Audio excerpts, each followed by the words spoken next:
let's meet the guy who turns bread into beer. Travin, please introduce yourself.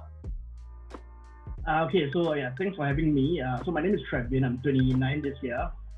So a little bit about myself. I was a Navy regular for 6 years.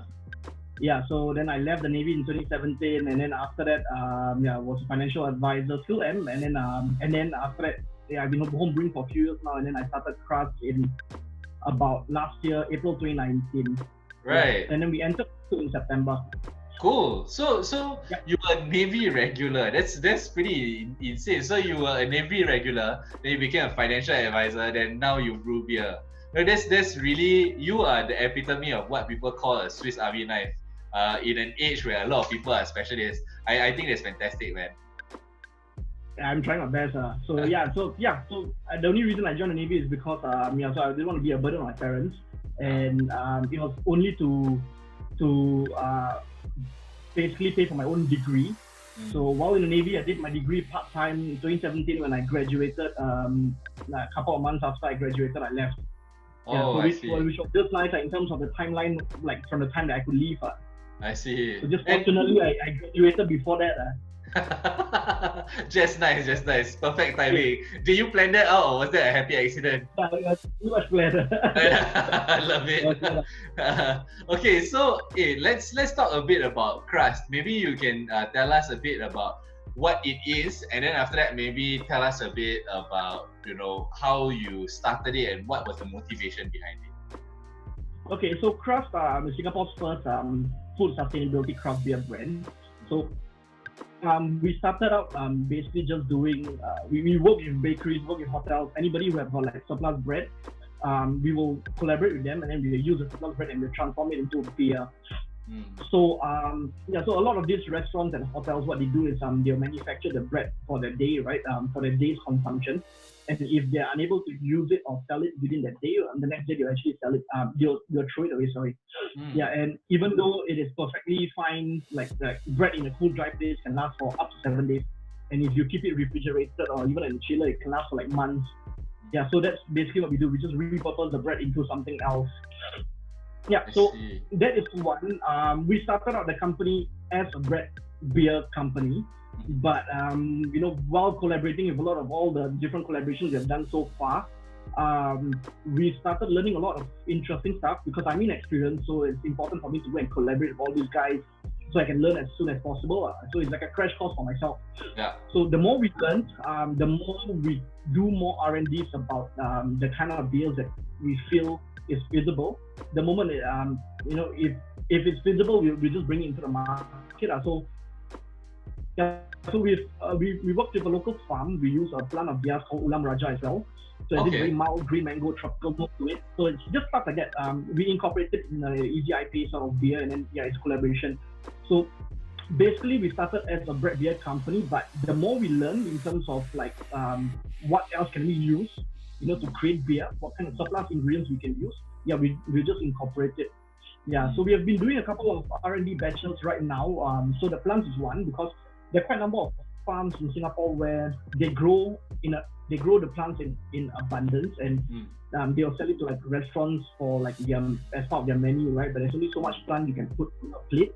So what we do is we try to find another purpose for those plants that are grown, so it doesn't go to waste.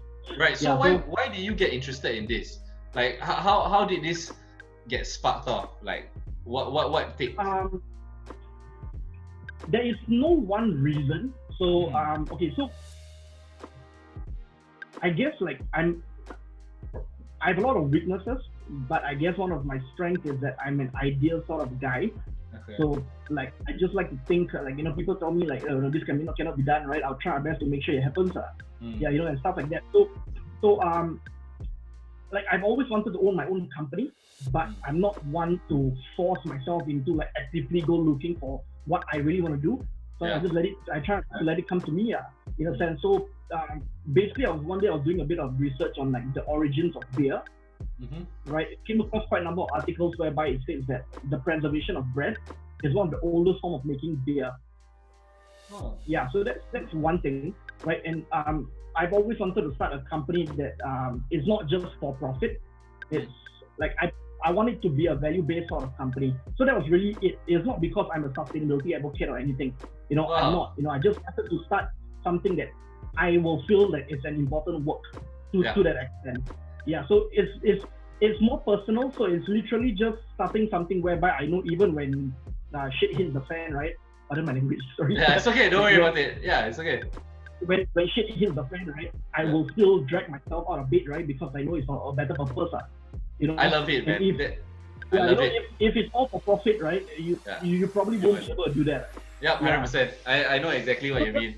So that was just the thought process. It was literally just to maximize my resources, right? And just try to start something that's value-based. Yeah, that's amazing, man. I love it. I think that, it's pretty magical when something comes to you and then you get interested by it, and then after you dive deeper and deeper and deeper. That process is a really, really good process. And somehow I knew I dived deeper when I actually traveled to the States last year in January for about a month. Oh, wow. Just to visit I think I visited about 11 different breweries just to learn from them commercially. Yeah. Wow, so that's fantastic. So it was like a mixture of holiday and to confirm the idea, or more of a proof of concept. So when I traveled there, right, and the idea was if I travel for 1 month, right, and I come back, right, and I tell myself I don't want to do this, right, I'm not going to do this, I'll just leave it aside, right, and just continue being a financial advisor. So when I came back, I was like, I'll just dive into steps. I set up a company, I think the next day already. That's awesome. I love this story. So you decided that, hey, I love this. I'm gonna go to the States and I'm gonna learn as much as I can from these people. How long did you stay in the States for? About plus minus a month. Wow. And you did that all on your own time just for research? Yeah. Plus holiday. My last 1 week I went to New York just for fun. Okay. Oh man, that's fantastic. The moment I come back, right, I know I won't have time, which is true enough. I really don't have time.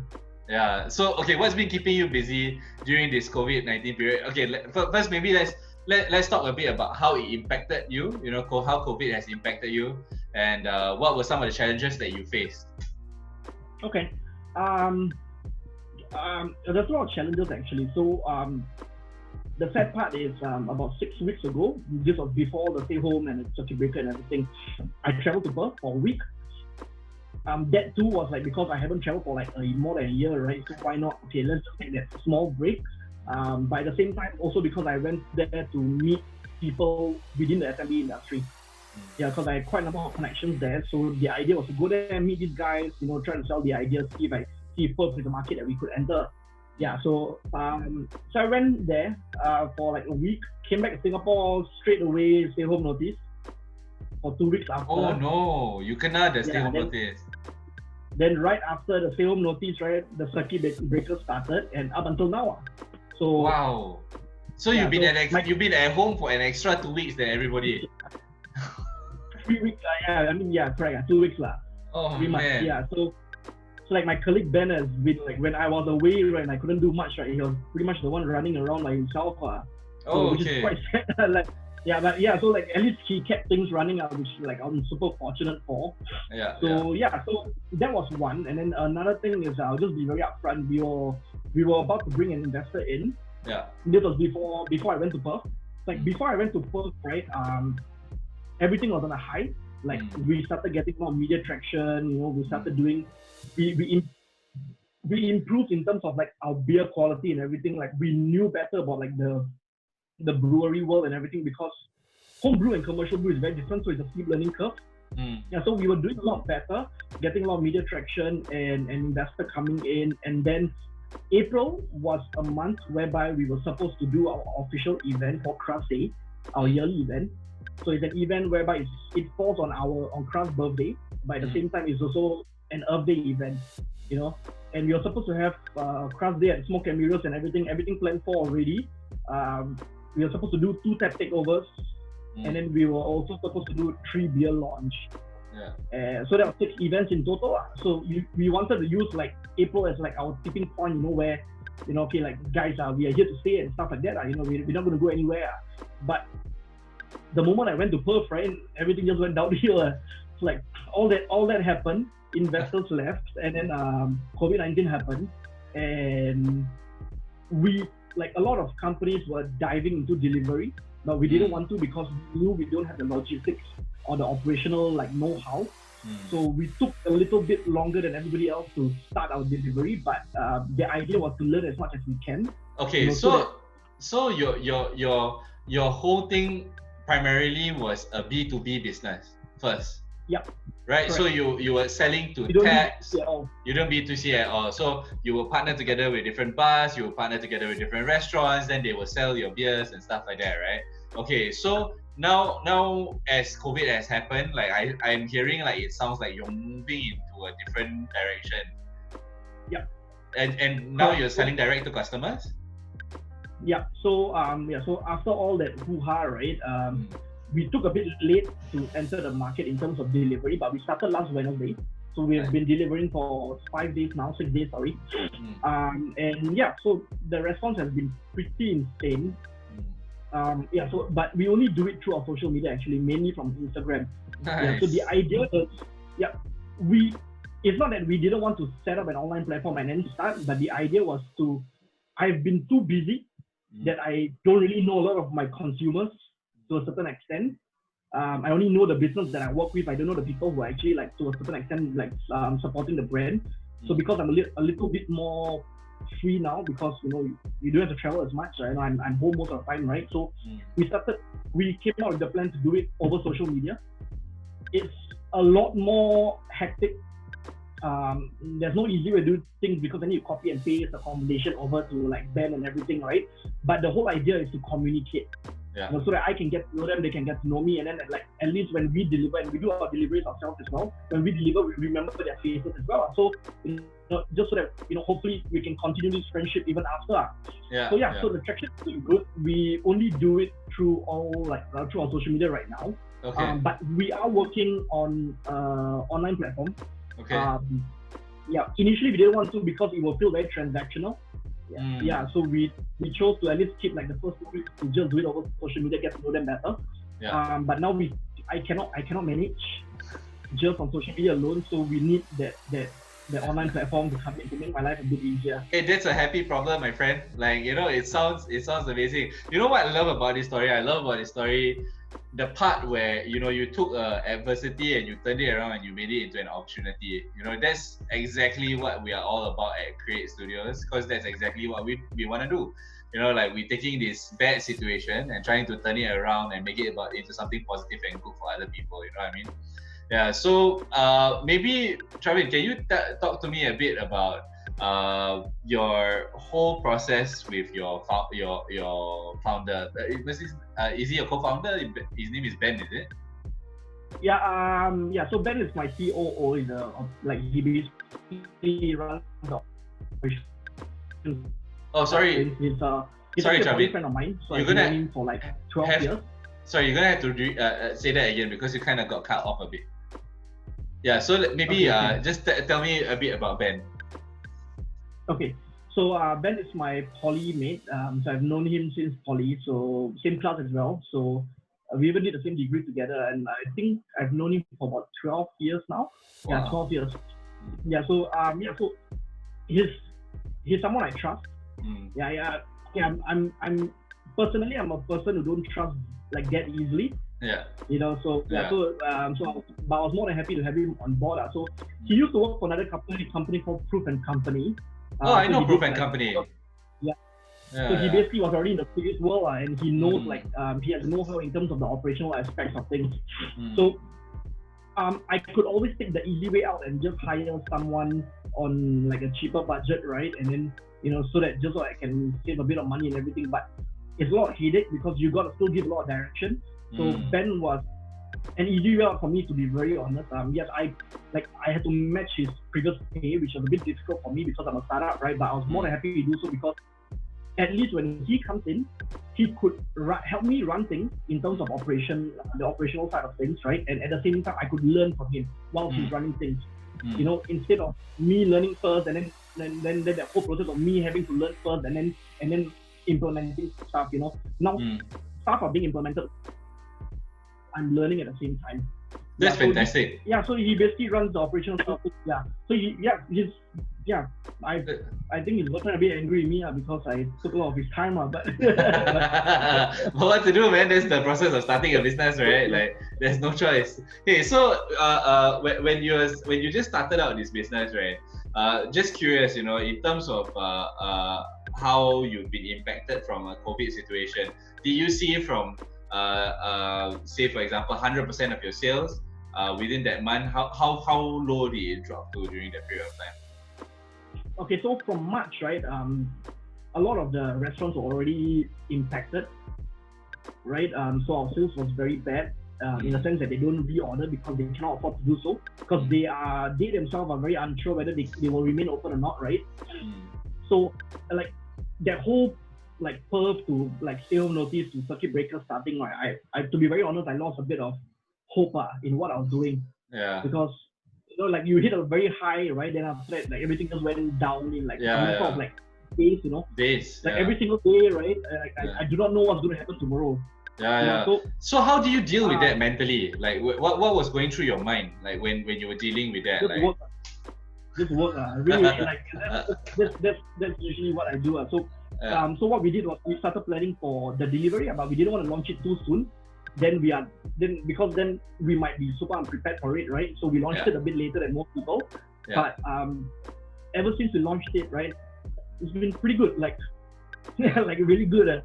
So that's pretty interesting because I've had to put a lot more effort and time into talking to people now, instead of like just doing the work, right? So that takes up a lot of my time, right? But it has paid off a lot more. And so we have been planning for a lot of other stuff now, because to be very honest, I don't think the world will go back to what it was. Yeah. I think it will totally change, and we really have to adapt to a large extent. Not just myself, but for every single business. So right after this, right, or rather right now, like the main thing that people are missing is the human connection, right? Yeah. And that is what we, at least for me and Ben, when we plan out, right, we make sure that we focus on that for every single decision we make. Because we already have enough beers. We launched like 4 beers like the moment we started delivery 5 days ago, right? We already have like 5 beers right now in total, and I think that's more than enough beers to last us. We don't need to wonder about like coming out with new recipes, right, for the time being. So we poured a lot of resources into thinking about the human connection part and how we can help. So we are going to start something called CRUST Zoom Nights. Oh, cool. Yeah.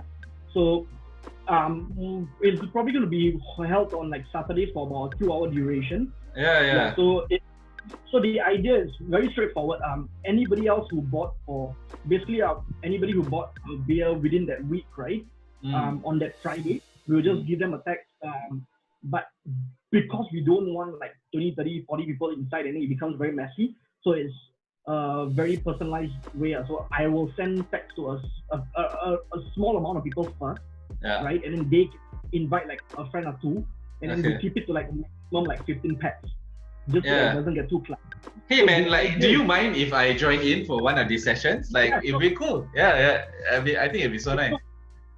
So the idea is very simple.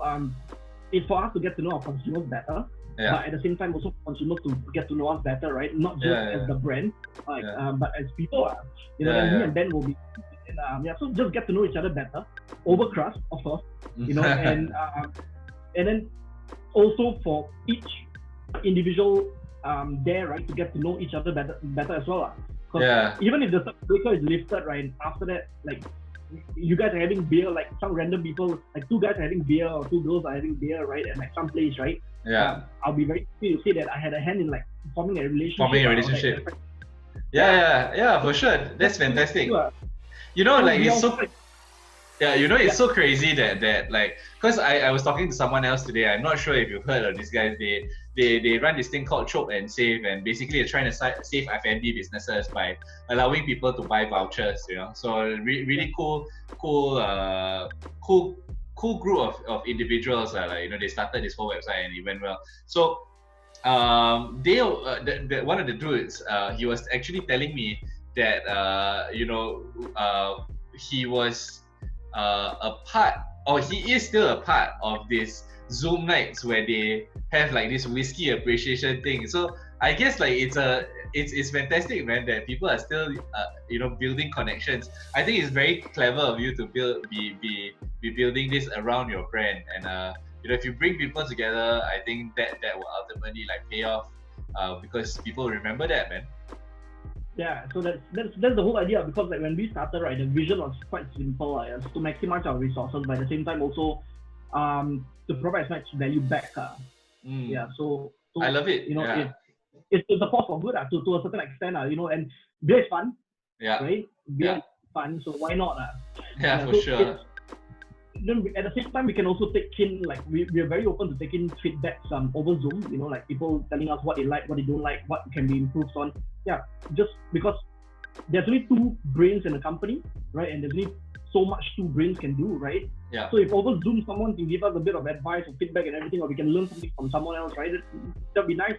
I love it, man. You have such a good attitude for business. Like, it is this is the mindset required in order for someone to build a brand, right? Because if you can't take feedback, if you can't take adversity, if you choose to curl up and die in the face of adversity, right, then it's very difficult for you to be in business, because it's so uncertain, right? Like for all of us, it's so uncertain. In fact, for most freelancers, also to a large degree, people who run their own trade based off the skill that they've developed, also it's kind of similar, Hey, so okay, when do you see this thing going in the next couple?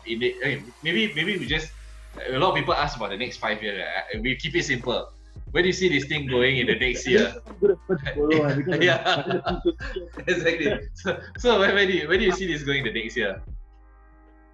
Okay, so we have been looking at opportunities to expand into other countries. We want to do more than just bread beer. So right now in Singapore, we have been doing R&Ds on like fruits, like ugly fruit. Like the supermarkets will just throw away they will only keep the aesthetically pleasing ones, whereas the ugly ones will just throw it away, right? Yeah. So we are looking at doing that. That is one of our things. That's something that we are focusing on. And how we position our brand is basically, we are basically trying to use our brand or rather via the collaboration that we do, right? To help other outlets, like restaurants, hotels, bars, try to minimize their own wastage. So the idea is very straightforward. If you have tons of wastage, right, irregardless whether is it bread or is it like fruits or like the peels or even the husk, right, you just let us know, right, the quantity and like what kind of wastage that you have, right? Let us do the thinking, and like the R&D process of like how we could reuse that waste. And then, right, if it's a success after we do a homebrew batch or what, right, or a research batch, right, it will be a white label beer. So that means your own branding will be on the beer. So you get a product pack that is your own, using a product of your own, so you just have to put in a bit of effort to help us collect it and, let us do everything else. And then you get a product back that is your own. You could call something that your own. And that's I think there's a lot of value in that. So that's basically what we do. We focus a lot on that. How do you do that? So you do a test with the products that they give you initially, the first sample, and then after that you brew it at home, and then do you come back and tell them that, hey, this is the product? They do a tasting with you, or how does that work? Right. Okay.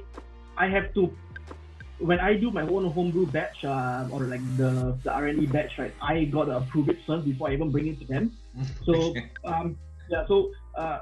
there have been a couple of times where like the very first batch I didn't like it, so I didn't even I didn't bother bringing it over to them. So I just tell them, give me another 1 more month. Yeah, so the idea is for us, we'll do a batch, we'll send it over to them, then we'll do a tasting. If everything is good to go, then after we'll produce it. So one such batch is our fourth beer that we launched this month. It's with Tiong Bahru Bakery. Oh, so nice. We call it Beer Get. Yeah. So we call it Beer Get because we're using their surplus baguette. Oh, that's cute. I love it. Yeah. So it's stuff like that. So we did one with Edible with a company called Edible Garden City, who are a local farm. Yeah, I know them. They are the one. Yeah, so they're the ones who grew the Ulam Raja. So we did a easy IPA beer with them, and then one is Singaporean Bakery. Another collaboration is we did a Kaya Toast Stout with another brewery in Singapore. Oh, okay. Yeah, so it's with 25 microbrewery. So a Kaya Toast Stout, huh? Right. So it's your so morning breakfast with coffee and Kaya Toast, right? We just try to replicate that at night. That's fantastic, man. My God, like yeah. So that is basically what we do, and then what we focus on is every quarter, right? We plan at the end of every quarter, we plan to launch at least 3 to 4 collaboration beer. But isn't that so taxing on your supply chain though? Like that means you have to pre-plan and you have to like come out with the research. Wow, that's very intense for you, isn't it? So this is a high. I'm guessing this is a more of like a low volume, high margin type business. That means your beers are relatively on the pricey side. It's a high volume, low margin sort of business. How does that work? Yeah. Because we don't have our own brewery, so what we do is we do something called contract brewing. So we engage another brewery, right? When they are not maximizing their tanks, that's where we come in and we brew our beer. And because it's not our own brewery, of course they will charge us a premium. You know, it's not straightforward as like I can buy my own ingredients and everything and I go over and I just brew it for free. No, I see. We get charged. So our margins are low.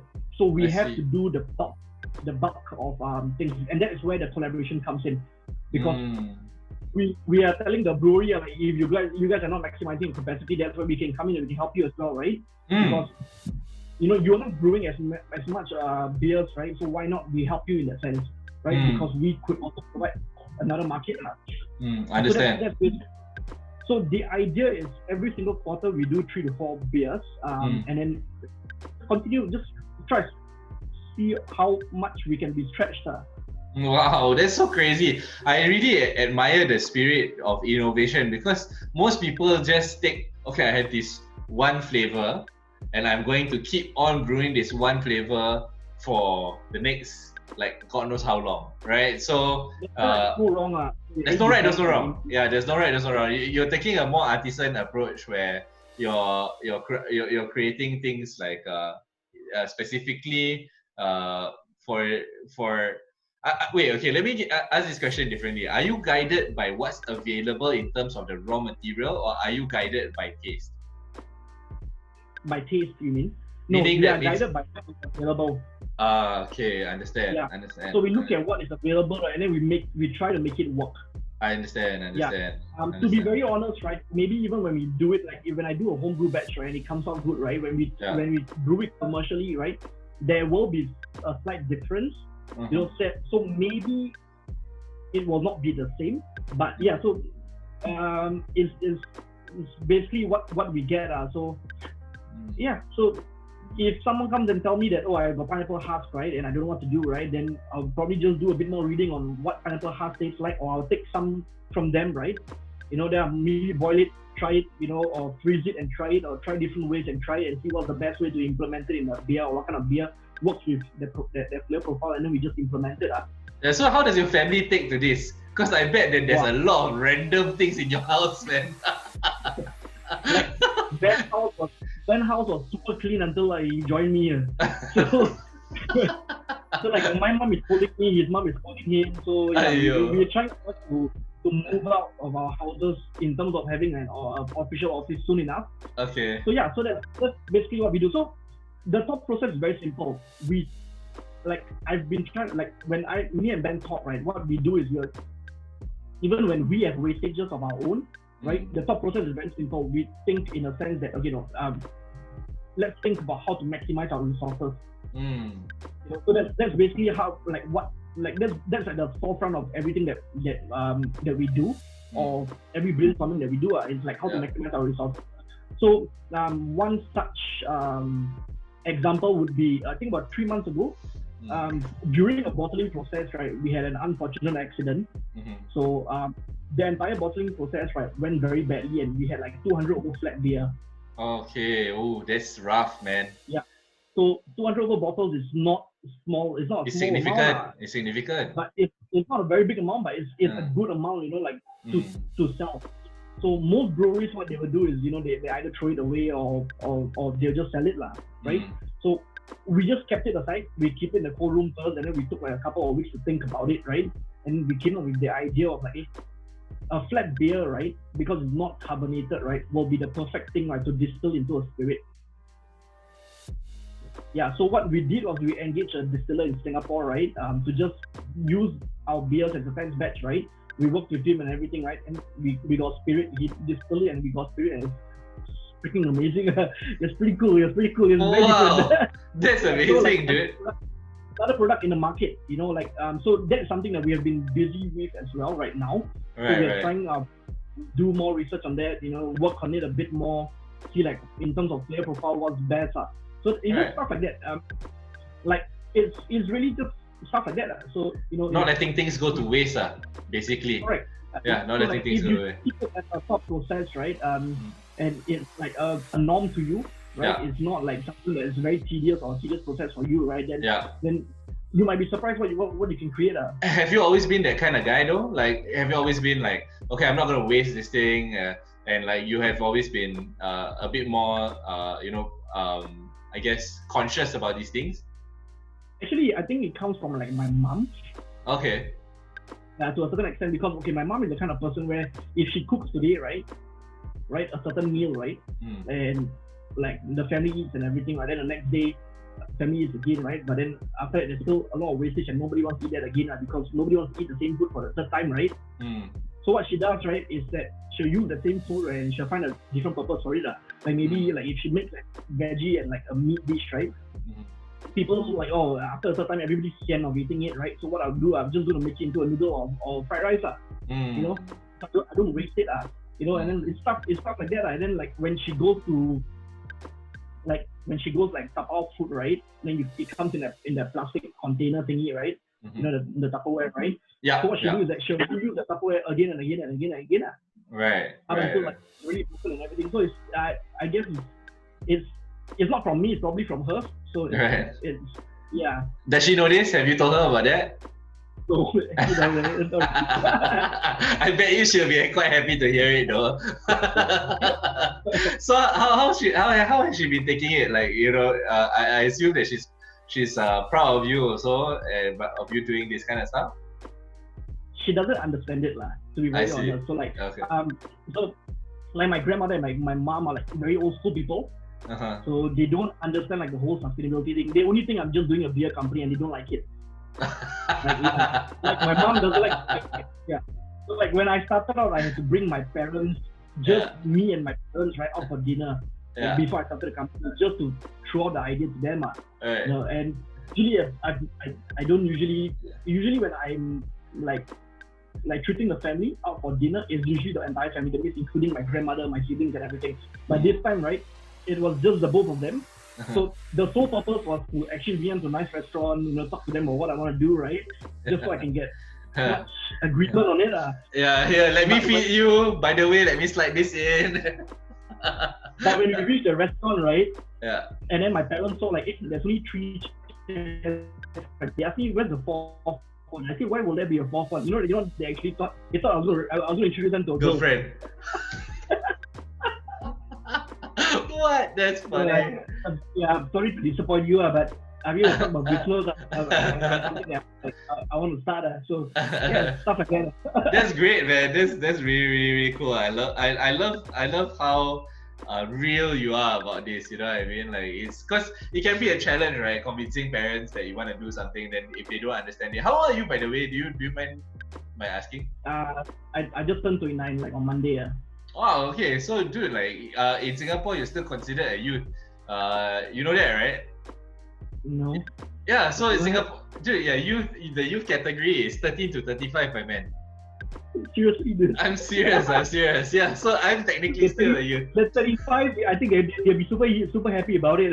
I am 35, my man. Yeah, exactly. Like, so, I think it's fantastic what you're doing. Like, it's really inspirational that you are someone that will just power through difficult moments, and I like your spirit of innovation. I think it's fantastic. So, Travin, before we close off this call, right, I just want to give you some time to do a shout out on CRUST. Maybe tell us what's coming up next for you guys. It would be good if you can also tell us how much your beers are and things like that, and people can find out where to order from.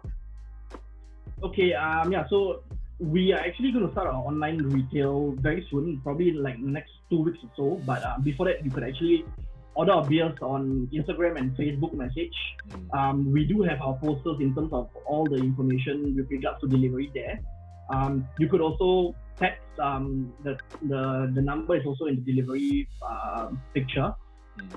What we do for our beers is that as long as you share our beers, or rather share the post, that the delivery post that we actually posted on Instagram and Facebook, right? You get a $10 discount straight away. Wow. So that's one. Yeah. So irregardless of order, we sell it in 6, 12, and 24. The 6 is limited, and we're not going to do the 6 for a very long period of time, for obvious reasons, which I shall not say. But right now, if you share and you just tag us, right, you get $10 discount. That's one. And on top of that, our delivery, irregardless of whether 6 bottles or 24 bottles, is free. That's 2. And then wait. So it's free for all deliveries, whether you. Oh wow! Correct. Yes. Wow. Okay. Yeah. And when you do reorder our beer, right? What we do, we just encourage you guys to keep our bottles. Because when you do reorder, when we come and replenish our beers, right, we will collect back the empty bottles, right, and we'll give you a refund of 50 cents per bottle. Yeah, so that's number 3. That's fantastic, man. I love it. It's so awesome. All right, so guys, if you guys want to check out CRUST Beer, the links will be above. Well, I guess above. Yeah, it'll be above this time around. So please, support these guys. They are really, really amazing individuals. I'm sure that if you've been listening to Travin's stories, you are inspired too. I wouldn't recommend bringing random things into your house for your parents to find, but Travin's story is an inspirational one, and maybe you follow in his footsteps. So thank you very much for joining us for this episode of Willing Wednesdays. Thank you very much, Travin, for joining us today. All the best to you. No worries, man. It was our pleasure. All the best to you, and we wish you well, and on your journey of helping to create a circular economy. Cool. Thank you. Thanks for having me. Cheers, man. Peace.